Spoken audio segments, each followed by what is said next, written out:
inflasi EM4 terhadap penurunan BUMD dan COD pada pengolahan limbah tahu di sentra pengolahan tahu Desa Manggar, Kecamatan Kapas, Bojonegoro. Latar belakang saya mengambil judul ini adalah yang pertama, limbah cair tahu memiliki kandungan bahan organik tinggi serta kandungan amonia, H2S dan CO2 yang terkandung dalam limbah cair tahu. Zat-zat yang terkandung dalam limbah cair tahu tentunya akan memberikan dampak buruk bagi lingkungan, khususnya badan air yang berada di sekitar sentra produksi tahu. Pelepasan yang tinggi pada badan air akan menyebabkan eutrofikasi dan merusak ekosistem perairan. Teknologi pengolahan limbah cair tahu menggunakan media biofilter anaerob dengan kultivasi EM4 dipilih karena berpotensi bisa menurunkan kadar BUMD dan COD secara signifikan.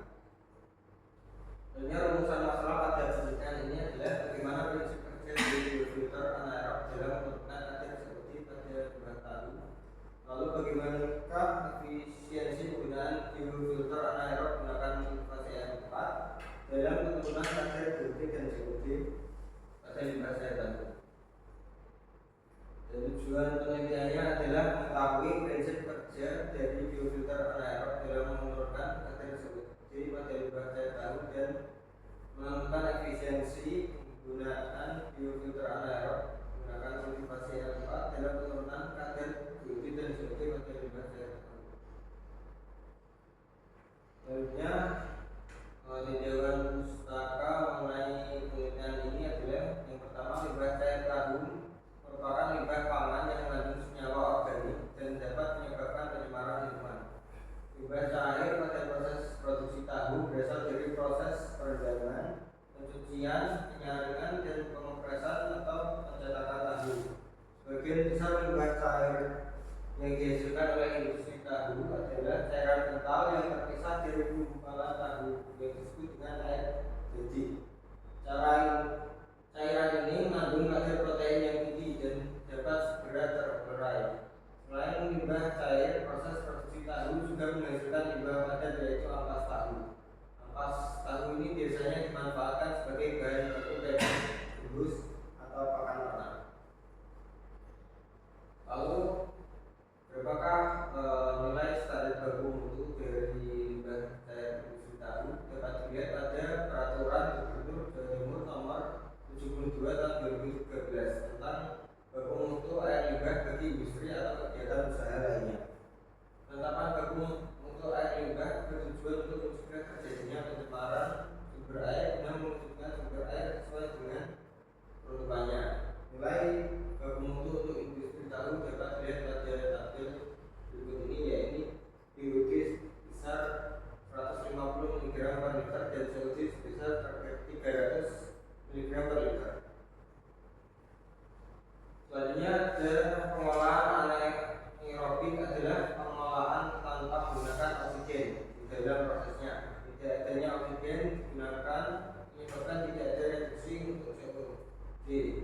Pengilaran COD dilakukan dengan perubahan organik menjadi metana dan gas lainnya. Proses pengolahan secara anaerobik meliputi biarkan ke anaerobik resubstansi, lalu biarkan melekat fluidasi. Selanjutnya ada upflow anaerobik sludge, blended, kolam anaerobik, proses anaerobik membran terpisah, dan proses anaerobik membran terpisah. Metode penelitian yang saya lakukan adalah yang pertama, lokasi penelitian dilakukan di Desa Manggar, Kecamatan Kapas, Kabupaten Bojonegoro. Lokasi ini dipilih karena merupakan sentra industri rumah tangga pengolahan tahu yang aktif memproduksi setiap hari dan menghasilkan limbah cair dalam jumlah yang cukup signifikan. Lalu waktu penelitiannya adalah dilakukan pada bulan Maret 2026 selama kurang lebih 3 minggu, mulai dari tanggal 3 hingga 24 Maret. Lalu ada sistem dan komponen peralatan yang digunakan. Yang pertama, reaktor yang menggunakan pipa PVC diameter 8 inci dengan tinggi 100 cm dengan kapasitas kurang lebih 25 liter per tabung.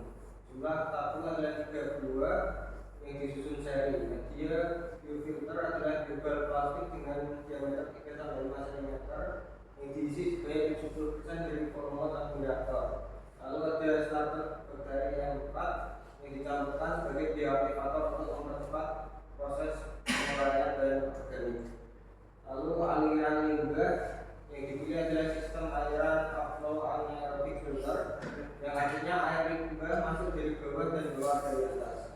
Lalu skema sistem ikalnya adalah yang pertama bak penampungan awal yang berasal dari pabrik tahu ditampung dalam bak pengerepan. Selanjutnya reaktor anaerobik di mana di dalamnya terdapat biogol dan air guna produksi pencemar limbah tahu. Lalu yang terakhir ada bak penampung atau outlet yang mana air limbah yang telah diolah ditampung untuk diuji kualitasnya sebelum keluar ke daerah. Lainnya metode pengolahan data adalah menggunakan metode presentasi efisiensi penurunan dengan rumus presentasi konsentrasi sama dengan konsentrasi awal kurangi konsentrasi akhir bagi dengan konsentrasi awal dikali dengan 100%. Selanjutnya metode analisa data yang digunakan ada interpretasi hasil di mana jika nilai efisiensi penurunan kurang lebih dari 60% menunjukkan bahwa sistem biofilter anaerob dengan biogol dan M4 efektif dalam menurunkan konsentrasi dan pencemar organik. Jika efisiensinya kurang dari 50% maka perlu evaluasi pada dosis M4, waktu retensi, kepadatan media biogol dan laju aliran limbah. Lalu analisa statistik dilakukan uji replikasi dan menggunakan variasi perlakuan misal dosis M4 yang berbeda, maka data dapat dianalisis dengan statistik deskriptif dan inferensial, yaitu rata-rata standar deviasi dan rentang nilai masing-masing parameter. Lalu ada uji ANOVA satu arah untuk mengetahui perbedaan yang signifikan antar variasi perlakuan. Lalu uji T untuk membandingkan hasil dan juga pengolahan. Terima kasih atas presentasi yang saya lakukan. Bila ada kekurangan saya mohon maaf. Assalamualaikum warahmatullahi wabarakatuh.